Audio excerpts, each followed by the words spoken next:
magaling contractor sa bakit tuwatiin yung pera? Relax ka lang, ma'am. Ako nakakaalam niyan. Ito, may papakita ko sa'yo. Magandang project to. Kailangan maipasa mo to sa mga ano. Sa DPWH. Oo. Sa DPWH, ikaw kukuha ng ano doon. Ano yan? Project na naman. Oo, ikaw kukuha ng pondo doon. Tapos tayo na makasabot nito. Tapos meron tayong mga ano. May mga kapit tayo sa taas. Contractor, mahirap yan gawa ng para ng ano eh. Ito, papakita ko muna sa'yo ha. Pipicturan mo to, tapos ipapakita mo to sa DPWH para mabigyan ka ng pondo. Pondo. Pera. Budget. Tapos tayo na mag-uusap nun. Sige. Ito. Bali, ang hihingi ko dito, ano ma'am, siguro mga tingin ko dito, ang budget na, higit pa, 60 million, Ay, parang sasabit ako niyan sa Senado. Ano? Ay, sa Senado, walang kaso sa Senado. Wala problema. Sus, ako nga, hindi nga ako nakukulong eh. Wala yun. Huwag mo pansinin yun. Sasabi ko.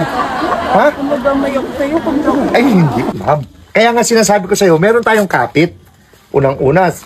Ano? Basta ikaw bahala umano sa pondo. Kailangan mapicturan mo to. Kuha mo cellphone muna, ma'am. Sige po.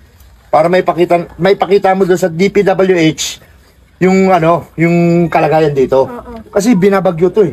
Binabagyo Oh, pero yung mga tao dito, wala na yan. Ako na nakakalam dyan. Paano mo gagawa ng paraan contractor pag kung halimbawa may budget na? Ano may lulusutan? Ay, lusot na tayo. Kayo sa Oo, lusot na kagad kasi alam mo yung... matagal mo nang ginagawa Oh, picture, ito picture mo. Sige. Picture mo yan. Yan. Oh, teka lang. Ayan, ang picture mo. O, di ba? Sabi sa'yo, ito ano lang ito eh, sahig eh. Sahig. Ito, Ang titipirin mo, contractor? Baka maingay. Sinabi ko sa'yo, ma'am, ako hustler ako dito. Hustler ako sa mga datingan na ganyan. Ito, agusan ng tubig yan. Pag kumapaw yan, syempre, i-video mo. Ganito, ipapaliwanag ko para kumita tayo, ha? Ay, gagalingan mo yung pag-art. Oo, dito ka, dito. Dito na lang. Sige, dyan. Ayan. Ay, Sige, go. ito po yung tulay. Siyempre, mahal ko po yung mga kababayan ko na naninira dito. Ito po yung tulay. Pakita mo yung tubig. Yan. Yan. Pag umapaw po yan, siyempre, papaliwanag ko na po. Pag umapaw po yan, tubig na yan, ano po sa tulay? Sa tulay, yung tubig. Tapos, pag naano yung tubig, maano yung kahoy. Kasi kahoy lang siya eh. Okay, humingi po ako sa DPWH ng 60 million para po magawan to ng tulay.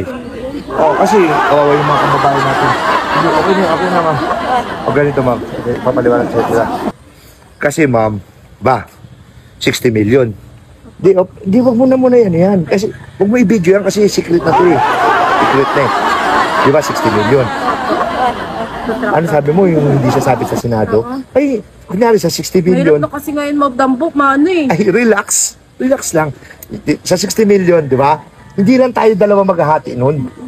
Siyempre, para meron tayong lusot. Pero ka ba, na mapapaniwala natin na nagastos ng 60 million sa tama? Oo, tandaan mo man si Inday.